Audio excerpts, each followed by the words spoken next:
ochtirdim deyapsiz. Oldin buni nimaga yopilib qolayotganini sababini topishingiz kerak. Ochtirishdan oldin. Bo'lmasa yana yopilaveradi. 2 marta ochtirasizmi, 10 marta ochtirasizmi? Bu yoqqa bo'lib pul sarflaganingizdan ko'ra ekoni ma'qul ko'rganingiz ham yaxshiroqda.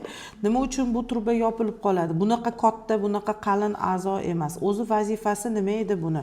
Qinni ichiga sperma tushdi, udumi bilan harakat qilib, bemalol o'zi mustaqil yetib kela oladi. Tuxum hujayrani yoniga yetilib turgan, yorilgan ovulyatsiya bo'lgandan keyin urug'lantiradi, kelib tuxum hujayrani, urug' hujayra.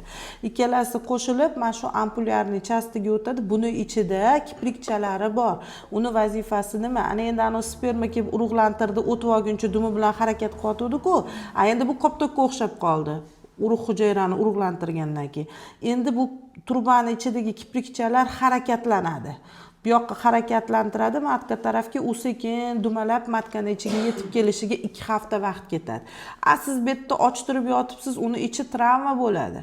Ana kiprikchalar hammasi siliqlanib ketishi mumkin. Endi bu joy nimaga yopilib qolyapti o'zi? Ureoplazma, mikoplazma, xlamediya degan infeksiyalar bor. Ana o'shani hisobiga yopilib qolishi mumkin. Birinchi o'shani tekshirish kerak. Masalan, uzoq vaqt выделение holati, yallig'lanish holatlarida, tuxumdonda vaspaleniya yallig'lanishlar bo'lsa, trubada bo'ladi, har xil suyuqliklar to'planadi, ana o'shani hisobiga yopilib qoladi.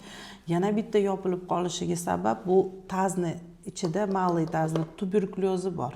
Kichik chanoq a'zolari tuberkulyozi deyiladi. Ana o'shanda ham yopilib qolishi mumkin. Yana bitta yopilib qolishiga sabab shu chanoqni ichida o'tkazgan operatsiyalaringiz.